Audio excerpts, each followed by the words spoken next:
première chose que je regarderais si je faisais un projet from scratch, c'est ce qu'on appelle l'unfair advantage. Qu'est-ce que je sais que la moyenne des Français ne savent pas? Toute ta vie, tu as collectionné des timbres, c'est un unfair advantage.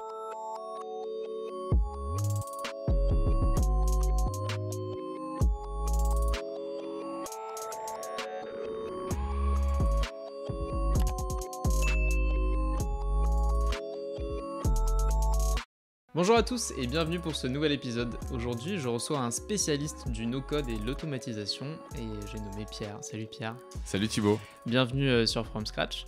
Merci pour l'invitation. Je te propose dans un premier temps de te présenter à nos auditeurs et de nous dire un peu qui tu es, d'où tu viens, nous parler un peu de ton parcours. Ouais, carrément. Écoute, je m'appelle Pierre Paris, du coup, alias Panam. Okay. Je suis ingénieur de formation, je fais les arts et métiers. Et ensuite, aujourd'hui, je suis le CEO de Mafia Agency, qui est un agency studio. C'est-à-dire qu'on crée des agences from scratch où on en accélère des existantes. Ok, donc des agences de médias C'est de tout. En fait, le but, c'est de proposer dans cette Mafia Agency une offre 360 à nos clients. Un petit peu comme si un client, c'était une bille d'un flipper et qu'on l'amenait dans un énorme flipper géant. Où d'un côté, il faisait un site internet, de l'autre, il faisait du SEO, après, il faisait du gros. Donc, en fait, on a plusieurs agences. Là, aujourd'hui, on en a 6. Et elles ont toutes un pilier. Faire du prototypage, faire du SEO, faire de l'automatisation. Et donc, voilà, le but, c'est de proposer un maximum, un panel assez large d'offres aux différents clients. Ok, génial. Vous êtes combien dedans ? Aujourd'hui, je suis le seul CEO et je suis avec mon équipe d'Avengers qui sont les cofondateurs de The Secret Company. Eux, ils interviennent sur leur verticale où ils sont les experts. Donc, on a Adams qui est un expert en SEO. On a Maxime Blondel qui est expert en startup et en stratégie, positionnement, branding. On a Julien qui, lui, est expert sur la partie Web3. Et on a Robin Seligman qui, lui, est un crack des sales et un crack de mettre en place une usine à la création de valeur pour les clients. Trop bien. Donc ça, c'est le crew de The Secret Company, j'imagine. Ouais, ça, c'est le crew de The Secret Company parce que la deuxième activité qu'on a, c'est justement d'être un agency, un startup studio, pardon. Et donc là, pour le coup, The Secret Company, ça crée des startups. Et nous, en échange de temps opérationnel dans l'exécution d'une startup pendant 12, 18 ou 24 premiers mois, on prend de l'equity dans les startups. Ouais, génial, c'est trop cool d'avoir créé un peu ce collectif. Ça s'est fait en vrai par itération. À la jeunesse du projet, il y avait Maxime Blondel. Et ensuite, en fait, on s'est vite rencontrés tous les 5 et on a senti qu'on avait des facilités ou des envies d'aller plutôt vers un sujet que vers l'autre. C'est pour ça que Julien, il est vraiment côté Web3. Et là, il monte un lab Web3 avec pas mal de projets, dont un qui s'appelle Mobula, qui permet d'avoir un data aggregator décentralisé. Donc en fait, on touche un peu à tout. C'est assez marrant parce que dans un meeting, on peut passer de... vous avez vu ce qui s'est passé avec FTX il y a Balmain qui nous a envoyé un devis pour une réservation de salle. En fait, on a vraiment plein de choses qui sont hyper différentes. C'est une énorme cour de récré entrepreneuriale. Et là, tout le monde a trouvé sa place et on se donne à 200% pour que ça marche. Ouais, trop cool. Et comment t'es arrivé à l'entrepreneuriat ? Par un post LinkedIn. C'est vrai ? Ouais. Je suis arrivé dans l'entrepreneuriat par un post LinkedIn. En fait, j'ai toujours voulu un peu faire de l'entrepreneuriat. Mon but, c'était d'aider les gens dans leur quotidien. C'est un peu une tâche, on va dire, très noble, mais ça voulait un peu rien dire. Donc au début, je voulais bosser dans tout ce qui est bracelets connectés, etc. Je me suis dit que j'étais focus sur le quotidien. J'étais déjà en mode productivité à l'époque. J'ai suivi le parcours classique. J'ai d'abord été consultant chez SIA Partner. Là, je faisais de l'automatisation. Et pendant le Covid, évidemment... réduction de l'activité, chômage partiel, plus d'afterwork, plus de séminaires. J'ai décidé de commencer à un peu parler de l'automatisation sur LinkedIn. Et c'est là qu'un de mes amis, du coup Maxime, est venu me voir en disant tiens, c'est marrant, tu sais faire de l'automatisation. On cherche un CTO pour une agence qui s'appelle My Name is Bond, rejoins-nous. Trop cool. Et alors, ça t'a servi ce que tu as fait en cabinet consulting ? Ouais, franchement, ça sert parce que déjà, chez SIA, pour le coup, s'il y a bien une chose qu'ils font bien, c'est de faire de l'intrapreneuriat au sein du cabinet. Et donc, tu fais vraiment tout les pôles, quoi. Si tu dois faire une propale, tu fais la propale. Si tu dois aller en rendez-vous commercial pour un client, tu y vas. Si tu dois délivrer une mission, tu la fais. Enfin, tu vois, tu peux avoir une réelle expertise sur un pôle.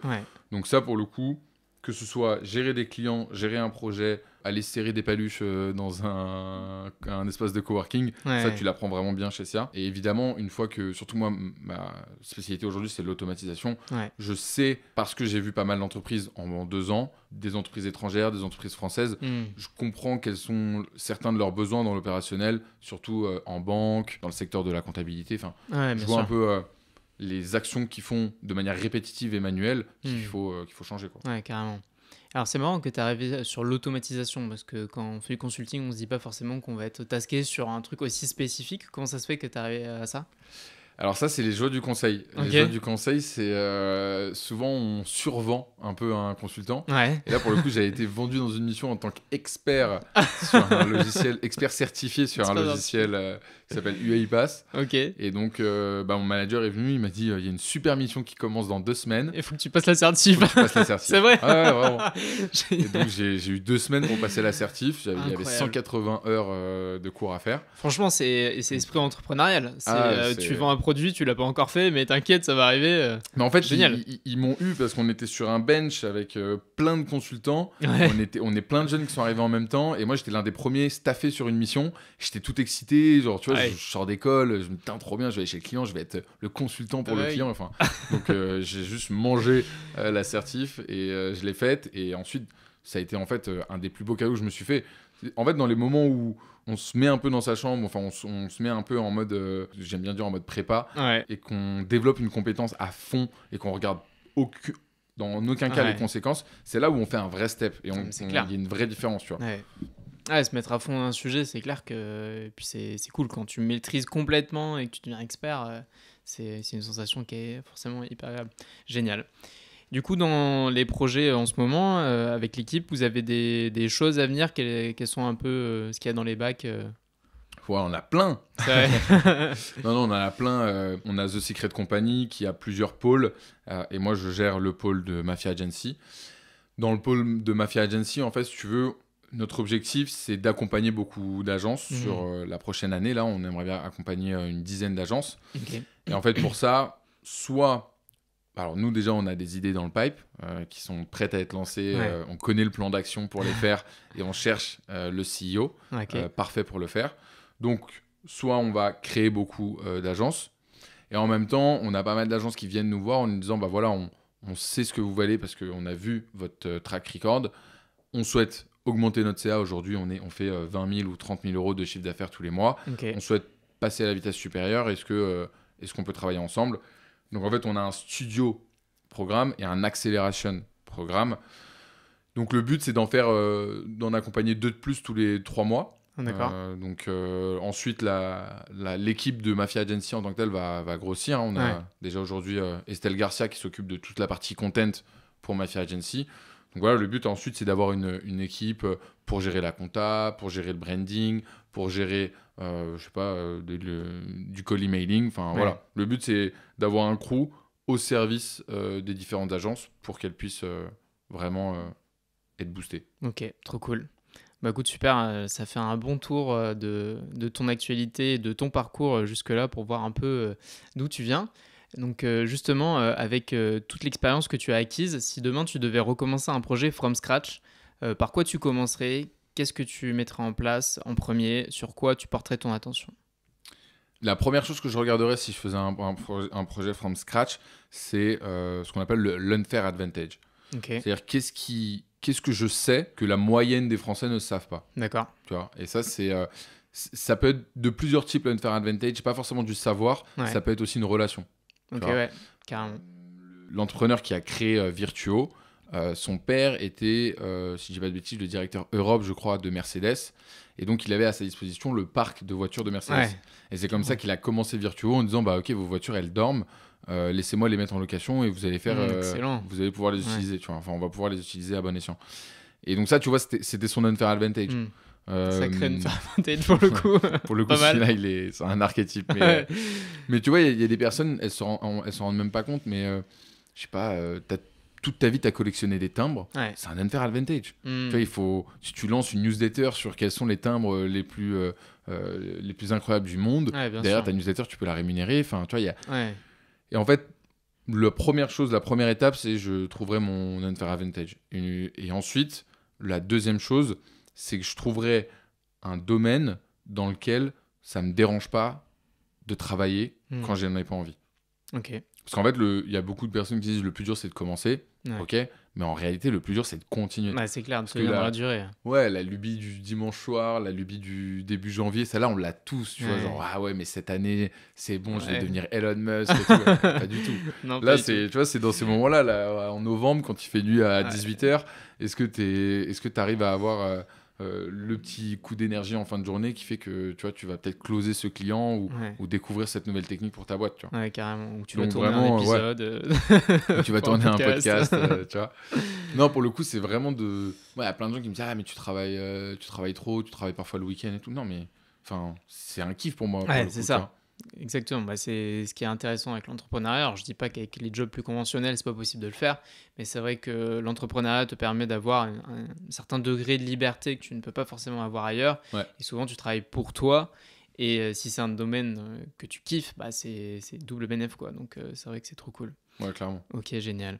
Alors, vu que justement, toi, c'est un peu la spécialité d'automatisation et du no-code, qu'est-ce que tu automatiserais un peu en premier? Qu'est-ce que tu utiliserais un peu comme outil, justement?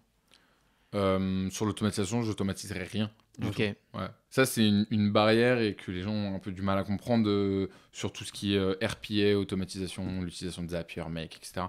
En fait, quand on lance un projet, il faut rien automatiser. Il faut tout faire de manière artisanale. ouais, Les calls de prospection, le delivery client, en fait, il faut en faire assez pour se dire, OK, j'ai compris qu'est-ce qui était duplicable dans les ouais. actions que je suis en train de faire. Tu as identifié le pattern, tu dis, ok, Voilà. ça peut Donc être il faut utile. vraiment être capable de comprendre le processus. Sauf Ouais. que, en fait, c'est un peu comme si tu disais, qu'est-ce que tu voudrais cartographier alors que tu n'es jamais allé en France. Ouais. Tu vois. Donc d'abord, tu vas en France, tu regardes où sont toutes les côtes. Et une fois que tu as compris toutes les côtes, tu dis, OK, bon, j'ai compris où étaient les côtes, je vais le cartographier et maintenant, je vais en faire une carte. Tu vois. Ouais, super Et bah, intéressant. le processus, c'est exactement pareil. Donc, tant que tu n'as pas vécu 30, 40 objections, 30 ou 40 problèmes techniques, une panne de serveur, une application qui est down, un truc comme ça, tant que tu n'as pas vécu tous ces moments-là, ça ne sert à rien d'automatiser. Parce Ouais. que tu vas passer du temps à le faire et après, derrière, il va falloir le changer. Hmm. Donc, moi, je le dis vraiment à toutes les personnes qu'on accompagne dans les agences, hein, même ceux qui ont déjà des agences bien installées. Je casse tout et je recommence en mode OK, ton scénario qui t'envoie une notification pour rien, on l'enlève. Enfin, genre, tu vois. Ouais, Parce qu'après, il y a beaucoup de gadgets dans l'automatisation. Tu ouais, vois, bien genre, sûr. on en avait un pendant 1 an à The Secret Company. Ils sont devenus fous, mes cofondateurs. C'était dès que Elon Musk tweetait, enfin, dès qu'il faisait un tweet avec les mots buy, Bitcoin, startup, Ouais. ça nous envoyait une notification sur Slack. Ouais. Et on se disait, on va investir au moment où il dit Bitcoin, Ouais. on va investir grâce au robot rapidement et tout. Pas du tout, en fait. Ouais. Tu vois, on l'a débranché, c'est une fausse bonne idée. Ouais, carrément. Il y a d'autres choses que tu ferais en premier, que tu verrais, que tu mettrais en place si tu devais recommencer un projet? La chose quand même importante, c'est de ranger les informations au bon endroit dès le début. Ouais. Tu vois, c'est un peu... moi, ce que j'aime bien dire, c'est un meuble Ikea de connaissances, Hmm. ta startup. Et donc, essaye d'avoir quand même un meuble assez ergonomique au début Ouais. pour ranger les informations. C'est-à-dire que toutes les personnes qui sont intéressées par ton produit, tu les mets dans un tableau. Hmm. Toutes les personnes qui t'ont fait une remarque sur ton produit, tu les mets dans un tableau. Tu vois. Toutes les idées que tu as pour faire de l'acquisition, tu les ranges quelque part. Ce qui fait que monter une agence, monter une startup, ça c'est long. C'est un Ouais. processus qui est long. C'est très rare les startups qui ont une grosse croissance. Et la plupart des startups qui ont une grosse croissance, elles tombent après derrière parce qu'elles n'ont pas réussi à gérer ça. Ouais. Donc il faut vraiment mettre en place un processus solide. Tu vois. C'est un peu comme la création de contenu et ceux qui deviennent connus en une chanson, en une vidéo. Tu vois. Ouais. Derrière, s'il n'y a pas la structure qui fonctionne, ça fonctionne pas, tu vois. Enfin, ça peut pas aller plus loin. Genre, je te prends un exemple qui va parler à tout le monde. Aya Nakamura. Tu vois, Aya Nakamura, si à la base, au moment où Jaja ça pète, si à la base, c'est pas une artiste déjà qui sait faire des clips, qui sait écrire des chansons, qui a les épaules solides et tout, jamais elle devient mondialement connue. Hmm. Tu vois, t'as plein de chansons comme ça qui ont fait une chanson et ensuite on les a plus jamais entendues. Ouais, bien sûr. Et ben c'est pareil pour moi, pour les agents, c'est dès le démarrage, se dire ok, bah on va quand même, sans trop être carré et être rigide, mais quand même structurer un minimum. Et se dire, tous les leads, ils vont dans ce CRM, toute la production, elle est gérée dans cette partie-là. Ouais. Il y a justement, avec les agences que vous avez pu créer et accompagner, il y a des écueils que tu as pu remarquer qui sont plutôt fréquents sur des projets qui recommencent à zéro? Non, sur les agences, honnêtement, là, ce que je fais sur l'Agency Studio, c'est pas scalable. Dans Ouais. le sens où je vais pas pouvoir dire à une agence qui arrive, tu fais ci, tu fais ça, tu fais Mm. ça, t'es à 10 000 euros de MRR. Tu vois, pas du tout. C'est pour ça que ça reste très humain. Par contre, dans l'accompagnement, ce qu'il faut aller rechercher, et c'est là qu'il y aura la perle des agences, c'est en fait trouver l'agence dont le CEO en transpire. Mm. Et c'est à ce moment-là que tu arrives à avoir ce moment d'épiphanie entre les deux, entre le CEO et le propos de l'agence, Ouais. que ça fonctionne. Ouais, bien sûr. Toi, tu as par exemple Edouard de Emblème, Mm. qui est une agence de marketing pour des restaurants. Il transpire son agence, tu vois. Ouais. Donc c'est pour ça que ça fonctionne et qu'aujourd'hui, il arrive à monter de plus en plus de projets. Parce que Mm. vraiment, tu as des personnes qui arrivent à le transpirer. Bien sûr. Il y a des choses que tu penses que vous avez mal faites au travers de tes différents projets et que tu ferais différemment? Je pense que sur certains projets, on a peut-être parfois été un peu petit bras, c'est-à-dire Ok. qu'on n'a pas forcément assez investi dans une méthode pour aller la tester jusqu'au bout. Ouais. Par exemple, je te prends les ads pour My Name is Bond. Au début, on s'est dit, OK, on va faire des ads, ça va booster l'acquisition. Et en fait, on y allait un peu à tâtons, en investissant 200, 300 euros par mois, ce qui au final ne permet pas de vraiment tester. Et donc là, aujourd'hui, si on va le refaire avec d'autres agences, on va dire, OK, là, on va tester les ads. Donc, on fait des vidéos, on les monte bien, on investit, on fait un e-book ou un lead magnet qui est carré, et on y va, on met un vrai budget, tu vois. Ouais. Genre là, on est en train de vendre une formation qu'on a faite. On est sur un budget à 4 chiffres par jour en ads. Ah ouais. Tu vois. Donc, Ok. on teste vraiment le fait que ça marche ou pas en ads. Ouais, ouais. Et on, Faut y et on aller, regarde le ROI, etc. Ouais. On le suit à fond, mais c'est hyper important d'aller beaucoup plus loin. Ouais. Et après, l'autre point, je pense que c'est peut-être. Après, c'est jamais pour moi des échecs ou des erreurs. C'est plus, je le vois plus comme de l'itération. Bien sûr. Mais dans le management, tu vois, des équipes, il y a peut-être eu des moments où j'ai peut-être pas été assez clair, pas assez incisif. J'avais peut-être peur du conflit, donc je disais pas forcément les choses. Mm. Nous, on est tous dans un esprit très famille, Ouais. pour le coup, parce que bah, tu vois, je vis en colocation avec mes 5 cofondateurs. Ok. Donc Génial. la barrière vie pro vie perso n'existe Ouais. pas. Et c'est vraiment mes potes, tu vois, genre on s'aime et on se déteste, quoi. Il y a Ouais. des moments où on s'embrouille sur Slack et on s'envoie du love sur WhatsApp, tu vois. Ouais, Donc bah là-dessus, parfois je suis peut-être pas assez sévère dans certains recrutements, ou alors je cut pas certains contrats assez rapidement, alors que je devrais, parce que les performances sont pas là, tu vois. Ouais, bien sûr. À l'inverse, il y a des choses que tu penses que vous avez plutôt bien faites, voire très bien faites, et que tu referais sur un nouveau projet? Ouais, je pense que nous, notre mission, on va dire la mission de manière macro, c'est de trouver les projets de vie d'entrepreneurs, Ok. que ce soit des startups ou des agences. Et ça, pour le coup, s'il y a bien quelque chose qu'on a bien fait depuis 3 ans, c'est ça. C'est-à-dire qu'on a réussi à rendre indépendant un certain nombre d'entrepreneurs. On a réussi à créer un groupe de potes au sein d'une startup parce qu'ils kiffent bosser ensemble et qu'ils se retrouvent dans le projet qui est en commun. Ça, sur vraiment la mise en relation d'humains entre eux, pour le coup, on l'a vraiment bien fait. Ouais. Alors justement, comment vous faites pour trouver vos clients? Quand tu parles de clients, tu parles des clients des agences ou les agences? Non, les agences, ouais, justement. En fait, au début, c'était vraiment que, on va dire, un alignement des planètes. Ouais. Donc, quelqu'un qui te contacte au bon moment sur LinkedIn alors que tu es en train de chercher une personne pour. C'est quand même beaucoup de rencontres. Nous, tu vois, moi, je rencontre 2 à 3 personnes par jour, Ah ouais, ok. tu vois, en Google Meet. Ok. Et là, aujourd'hui, avec Mafia Agency, on a ouvert des candidatures. Donc, pour Ouais. la première fois, on a vraiment dit à des personnes, venez candidater pour monter une agence avec nous. Sur le mois d'octobre, j'ai interviewé plus de 80 personnes. D'accord. Et c'est compliqué sur le moment de se dire, avec lui, on va faire une bonne agence, ou avec lui, on va pas faire une bonne agence. Bien sûr. Sur les 80, aujourd'hui, on en a gardé 2. Et en fait, on s'est posé 2 questions simples.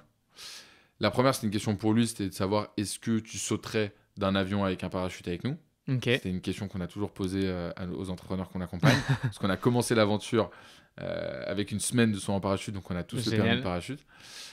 Et la deuxième question, c'est une question très terre à terre. C'est en gros, est-ce que tu l'aimes? Dans le sens où, est-ce que tu partiras en week-end avec lui? Est-ce que tu le kiffes profondément, l'entrepreneur? Et en fait, cette question-là, par rapport au business qu'on fait, que ce soit le Startup Studio ou l'Agency Studio, c'est tellement un taf où tu vas devoir répondre à un WhatsApp à 22h30 un mardi soir parce qu'il a perdu 95% de ses clients. Si tu es là juste pour l'argent et Ouais. pour le statut, Hmm. tu vas pas répondre. Tu vas dire, oh non, mais ça, c'est mon boulot, je le ferai demain. Hmm. Alors que si profondément, tu te dis, ok, il est en train de pas bien se sentir, je vais l'aider, Ouais, bien ça sûr. change tout, tu vois. Non, mais c'est Et clair. donc ça, pour le coup, quand on regardait, tu sais, on faisait un peu comme dans Incroyable Talent, on avait mis les photos des différentes agences et avec Maxime, on s'est retrouvés, on s'est dit, ok, qui est-ce qu'on prend? Il m'a dit, mais tous les barèmes classiques qu'on peut se dire, ça sert à rien. Ouais. Est-ce que tu aimes bien le produit qu'ils vendent dans l'agence et est-ce que tu les aimes bien humainement? Hmm. Ouais, Et bien sûr. le choix a été vite fait. Ah, c'est clair que c'est hyper important, hein, surtout dans l'entrepreneuriat, même si là c'est des clients, la relation que tu peux avoir, ça peut complètement détruire même ce que tu fais et te désaligner même avec ce que tu peux délivrer d'habitude. Si t'es pas dedans et si même toi t'as pas envie de t'investir, c'est clair que Ouais. ça peut être vite cata. Génial. Est-ce que tu aurais un conseil à donner à des entrepreneurs qui souhaitent se lancer ou qui y sont déjà? Quelque chose que tu as pu vivre ou que l'on t'a rapporté et que tu aimerais transmettre qui te paraîtrait opportun pour ces personnes-là? J'en ai deux que j'aime bien. Le premier, c'est Enjoy the Journey. Et en fait, de vraiment s'attacher au voyage et pas à la destination. Ok. Parce que je pense que ça, c'est hyper important dans n'importe quel projet. Et ça rejoint un peu ce qu'on a dit, tu vois, en début de podcast, de se dire, il faut que tu trouves quelque chose qui te fait kiffer profondément. Ouais. Et que tu fais pas juste pour être riche ou juste pour le statut, tu vois. Je prends souvent l'exemple de Hugo Décrypte. Ouais. Tu vois, Hugo Décrypte, il est passionné par le journalisme depuis qu'il a 12-13 ans, même Ouais, peut-être carrément. avant. Il allait dans des assemblées, à l'Assemblée nationale à Ouais. 13 ans, alors que moi, Ouais. je vendais des cartes Pokémon, C'est tu clair. vois. Au collège, Et, il avait créé Radio Londres, qui est connu pour anticiper un peu les résultats des élections présidentielles, tu vois, par exemple. Et il faisait ça quand il était au collège. C'est vraiment complètement dingue, quoi. c'est hallucinant. Ouais. Donc, lui, tu vois, il avait une vraie passion. Et aujourd'hui, est-ce qu'il prend autant de plaisir quand il doit faire ses news du jour le dimanche matin après une grosse soirée? Ouais. Évidemment que non. Non. Mais il aime tellement ça profondément Bah ouais. que ça passe au-dessus, tu vois. Et Mm. c'est vraiment ça qu'il faut aller chercher. Donc, je sais que c'est très dur et quand j'en parle autour de moi, les gens ils me disent ouais, mais c'est pas si facile de trouver sa passion et tout. Ouais, c'est pas si facile, je suis Mm. d'accord. Mais c'est pour ça que on dit il faut tester, il faut se lancer. Ouais. Et donc ça rejoint le deuxième, je sais plus comment on dit, le motto, non? C'est ça Ouais. Voilà, mon deuxième motto, c'est done is better than perfect. Et en fait, c'est simple, c'est qu'à partir du moment où on lance un projet, si quand on lance un projet, on en est super fier, parce qu'on l'a lancé trop tard. Mm. Et moi, je vais te prendre un exemple très simple. Mon meilleur post sur LinkedIn, tu vois, j'ai fait plus de 300 000 impressions. Ok. C'est une base de données où, en fait, une base de données sur Notion où j'ai répertorié plus de 300 outils Ouais. pour booster sa productivité. Donc, créer des sites internet et tout, genre automatisation, no code, des extensions, etc. Ça m'a pris 3 ans à le faire. Ouais. Mais je ne voulais pas la partager au public tant qu'il n'y avait pas les images parfaites sur Ouais. toute ma liste. Tu vois. Et donc, du coup, je voulais le faire. Et à un moment donné, le 28 décembre, je me suis dit, ok, c'est quoi, j'ai envie de faire un post LinkedIn, mais j'ai aucune idée. Je vais le poster, on verra bien. Et donc, j'ai fait une impression écran de ça et j'ai dit, si vous la voulez, la liste, bah, elle est en commentaire. 300 000 vues. Enfin, Ouais. tu vois, et si j'avais envoyé cette liste-là à mes cofondateurs en disant qu'est-ce que vous en pensez, ils m'auraient dit ouais, non, tu sais, là, franchement, il n'y a pas les logos partout. Ah bah tiens, là, il y a une faute. Tu vois, done Ouais, is c'est better than sûr. perfect pour le coup. Ouais, Ils sont parfaits. complètement. Mais c'est super dur de faire ça parce que. C'est hyper dur. C'est Ouais. hyper dur, mais en fait, on se rend compte que l'idée qu'on se fait de la perfection Mm. n'est pas la même que la personne qui va lire Ouais. ou qui va voir la vidéo. Tu vois. Par c'est exemple, clair. dans ta vidéo, ton montage, il sera jamais parfait. Non. Mais il faut que tu la lances, tu vois. Ouais, complètement. Alors, en l'occurrence, là, t'as eu un effet positif, c'est-à-dire que t'as eu beaucoup d'impressions et tout. Mais c'est vrai que ça va malheureusement et évidemment passer par plein de fois où bah, t'auras pas eu les résultats escomptés. Mais en fait, ça t'a permis de faire d'autres choses. Et un jour, ça va aboutir et tu récolteras le fruit de ce que t'as planté, quoi. Mais Moi, personnellement, c'est pour ça que j'adore LinkedIn. Parce Ouais. que LinkedIn, c'est la seule plateforme où le flop n'existe pas. ouais. Si ton post fait un flop, personne ne le voit. Ouais, Tu vois, c'est pas faux. Il n'y a pas d'historique sur LinkedIn. Ouais. Personne ne va voir mon post d'il y a 3 semaines. Ouais, oui. Tu vois, Si tu c'est- remontes le flux d'actualité, tu Non, t'en as pour personne fait des ça. heures. Donc, ouais. Donc, tu vois, sur LinkedIn, t'es tranquille. Il n'y a pas personne remonte, personne va checker tes anciens posts et tout. Hmm. C'est juste le fil d'actualité. Non, Donc ça, c'est pour clair. le coup... et Génial. même les meilleures opportunités que j'ai sur LinkedIn, c'est les posts qui ont fait 800 vues, 500 vues. Et c'est là où les gens disaient ah, t'as parlé de ça, bah, il est venu en DM, tu vois. Ouais. Ouais, carrément. Génial. D'ailleurs, on s'est rencontrés par un post LinkedIn. Carrément, tout à fait, ouais. C'est clair. Bah écoute Pierre, super, merci beaucoup, c'était super intéressant. Où est-ce qu'on peut te retrouver, te suivre Du coup, sur LinkedIn, vous pouvez me retrouver Pierre Paris et sur YouTube, sur ma chaîne Panam Automatise, là où je parle pas mal d'outils, d'automatisation et de comment gagner du temps au quotidien. Génial, bah, allez voir ce qu'il fait, c'est vraiment super cool, aussi bien sur LinkedIn, sur YouTube, je suis sûr que vous allez apprendre plein de choses, avec plein de conseils très pertinents, en plus il partage plein de ressources, donc allez voir ça, c'est vraiment très cool. Pierre, encore merci, et puis je vous dis à bientôt pour un nouvel épisode. Salut!